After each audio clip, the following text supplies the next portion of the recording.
Welcome to BKS पाठशालात आपनालोকক स्वागतम জানালো। आपनालोকৰ নতুন আপডেট আহিছে, আপোনালোকে স্ক্ৰিনত দেখা পাই আছে। এতিয়া নতুন আপডেটটো হৈছে জিটি বিজিটি ৰিভেৰিফিকেশ্যন হ'ব আৰু এইবিলাক আপোনালোকৰ ৱেবছাইটত এভেইলেবল হৈ যাব 13 তাৰিখে আপোনাৰ 11টা সময়ত ৱেবছাইটত madhyamikassam.gov.in আপডেট হৈ যাব। আৰু এইটো ৰিভেৰিফিকেশ্যনটো হৈছে ইয়াত লিখা আছে যে regarding document verification process for the candidate for selection to GT and PGT post.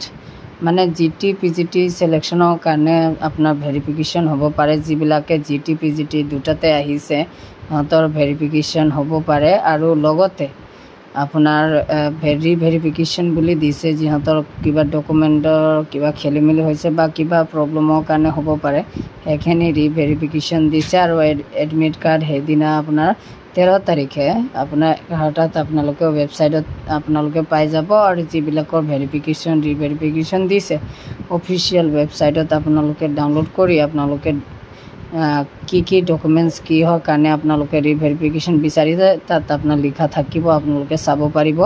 সেইখিনি আপোনালোকে লিখা আছে ইয়াতে।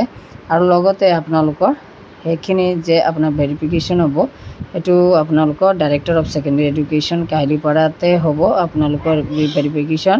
আৰু সেইখিনি আপোনালোকে কৰি জমা দিব পাৰিব ৰিভেৰিফিকেশ্যন কোড। আৰু আপোনালোকৰ যি জিটি পিজিটি চিলেকশ্যনৰ মানে দিছে তেওঁলোকৰ ভেৰিফিকেশ্যন কেণ্ডিডেটৰ জানে যিবিলাকে দিছে তেওঁলোকৰ কি কৰিব লাগে, গৈ আপোনালোকে ভেৰিফিকেশ্যনৰ কাৰণে ৱেবছাইটত গৈ আপোনালোকে চাব লাগিব। চাই মেলি আপোনালোকে সেইখিনি ভেৰিফিকেশ্যন কৰাই ল'ব।